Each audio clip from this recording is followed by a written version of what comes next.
जय हिंद दोस्तों, मैं निखत परवीन। आज हम बात करेंगे भारत और ब्रिटेन के बीच हुए ऐतिहासिक फ्री ट्रेड एग्रीमेंट यानी एफटीए के बारे में।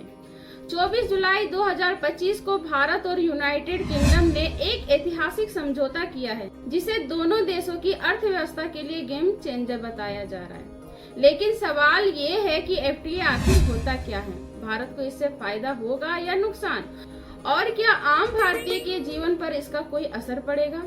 तो चलिए शुरू से समझते हैं इसे। एफटीए यानी फ्री ट्रेड एग्रीमेंट एक ऐसा समझौता है जिसमें दो देश आपसी व्यापार को आसान बनाने के लिए कई नियमों में ढील देते हैं। यानी जो टैक्स पहले किसी सामान पर लगता था उसे या तो खत्म कर दिया जाता है या बहुत कम कर दिया जाता है। इसके अलावा प्रोफेशनल सर्विस सेक्टर और इन्वेस्टमेंट को लेकर भी ढेर सारी छूट दी जाती है। अब बात करते हैं इस डील के बैकग्राउंड की। भारत और ब्रिटेन के बीच इस एफटीए पर बातचीत 2022 से चल रही थी। करीब 11 राउंड की बातचीत और कई राजनीतिक उतार चढ़ाव के बाद ये डील 24 जुलाई 2025 को फाइनली साइन हुई। ब्रिटेन के प्रधानमंत्री कीर स्टारमर और भारत के प्रधानमंत्री नरेंद्र मोदी की मौजूदगी में ये डील पूरी दुनिया के सामने घोषित की गई। अब जानते हैं भारत को इससे क्या क्या फायदा होने वाला है। सबसे पहला और सबसे बड़ा फायदा है भारतीय एक्सपोर्ट को।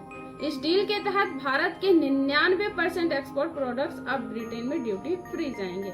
यानी textile, leather, gems and jewellery, pharma, auto part, food products, इन सब पर कोई आयात शुल्क नहीं लगेगा। इसका मतलब साफ है, अब छोटे और मंझले व्यापारी ब्रिटेन को अपने प्रोडक्ट सस्ते में बेच सकेंगे और उनकी आमदनी बढ़ेगी। दूसरा फायदा प्रोफेशनल्स को है।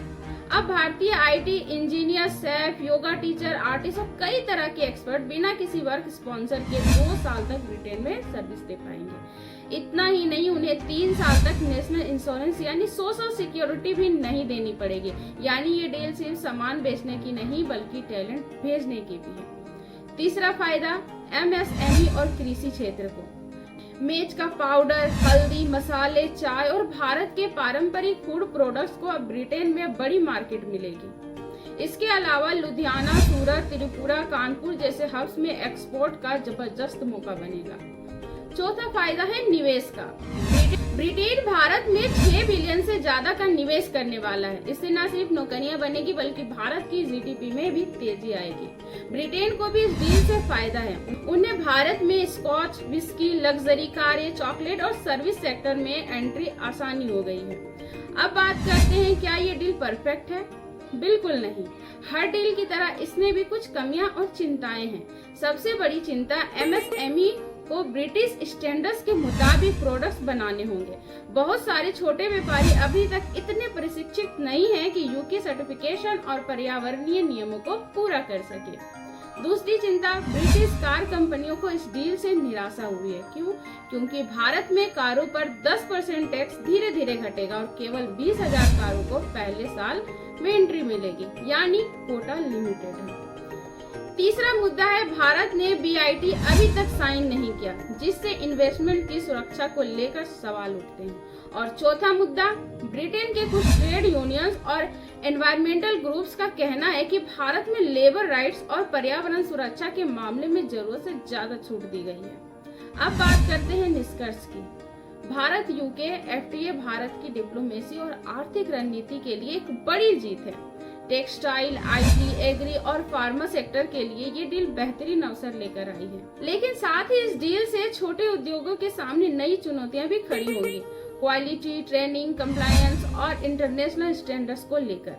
तो दोस्तों, कुल मिलाकर ये एक सकारात्मक और ऐतिहासिक कदम है, लेकिन इसके साइड इफेक्ट से आंखें मूंदना भी ठीक नहीं होगा।